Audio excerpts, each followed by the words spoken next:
অনেকে শুয়ে বসে দিন কাটাতে পছন্দ করে, কিন্তু এটা আমার কাছে একেবারেই অসম্ভব।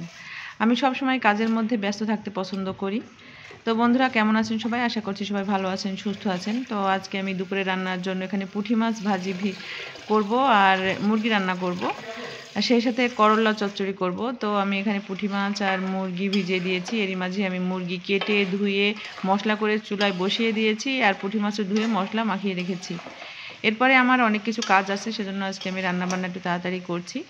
আর মুরগির মাংস টেস্ট ভালো করতে বা মুরগির মাংস বাজে গন্ধ দূর করতে অবশ্যই মুরগির মাংস একটু লেবুর রস দিয়ে ধুয়ে ফেলবেন, দেখবেন আষ্টে গন্ধ অনেকটা কমে যাবে।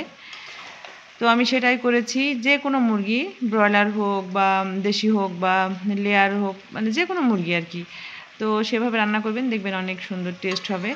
তো আমি মুরগিটা ভালো করে কষিয়ে নিচ্ছি। আর যে কোনো মাংস একটু ভালো করে কষালে কিন্তু টেস্টটা অনেক বেড়ে যায়, কোনো রকম বাজে গন্ধ থাকে না।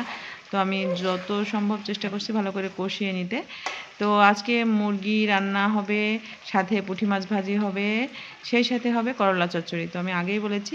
তো আজকে রান্নাগুলো কমপ্লিট করে নিয়ে আমি অনেক বড় একটি কাজ করব, সেটা হচ্ছে পর্দা ধোয়া। তো বাসা শিফট করেছি, পর্দা কিন্তু আমি কেচে ধুয়ে আনতে পারি নাই। তো আমি এখন পর্দাগুলো ভিজে দিব, আর আমার হেল্পিং হ্যান্ড এসে সেটা ধুয়ে দিবে বা কেচে দিবে। তো আমি মনে করছি যে যেহেতু নতুন বাসায় উঠেছি, একটু কালারফুল পর্দায় ব্যবহার করব, আর কিছুদিন পরে একটু লাইট কালার পর্দা ব্যবহার করব। না হলে প্রথমে যদি আমি লাইট কালার পর্দা দিই, তাহলে দেখা যাবে ধুলোবালি পড়ে ময়লা হয়ে যাবে। আর আমাদের কাজের খালা কালকেই বলে গিয়েছিল পর্দাগুলো যেন আমি আগে থেকে ভিজিয়ে রেখে দিই, তাহলে সুন্দর পরিষ্কার হবে। আর যেহেতু অনেক পর্দা, আমি এটা অনেকগুলো বালতি নিয়ে ভেজাচ্ছি, যেন সব বালতিগুলো ভর্তি করে আমি রেখে দিতে পারি। তো পরবর্তীতে বুয়া এসে যেন কাজটা খুব সহজে করে নিতে পারে। তো বন্ধুরা, আপনারা যখন পর্দা কাচবেন বা ধোবেন, পর্দার রিং যেগুলো থাকে আর কি, সেই রিংগুলো ভালো করে শক্ত করে বেঁধে নেবেন, নাহলে কিন্তু পর্দার এই রিংগুলো খুলে যাবে। আমি ভুল করেছি, ভুল করার কারণে কিন্তু পর্দাগুলো কাচা ধোয়ার পরে এই রিংগুলো অনেকগুলো খুলে গিয়েছে, পরে আমাকে কষ্ট করে সেগুলো আবার লাগাতে হয়েছে।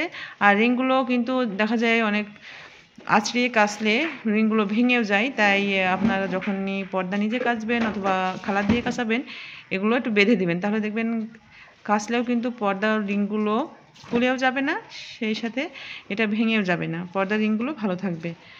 তো এরকম করতে করতে দেখা গেছে অনেক পর্দায় আমি ভিজিয়ে ফেলেছি, বুয়ার অনেকটাই কাচতে দেরি হয়ে গেছে, কষ্ট হয়েছে। তো পর্দা যেহেতু অনেক, আমি 2-3 দিন ধরেই ধোবো, তাই মনে করছি একদিনে বেশি দিলে পরিষ্কার করে ধুতে পারবে না, বুয়ারও কষ্ট হবে। তাই আমি এটা ভাগ ভাগ করে নিয়েছি। ডিপ কালার পর্দাগুলো আমি আগেই ধুয়ে নিব, লাইটগুলো পরে। তো আশা করছি সবাই ভালো থাকবেন।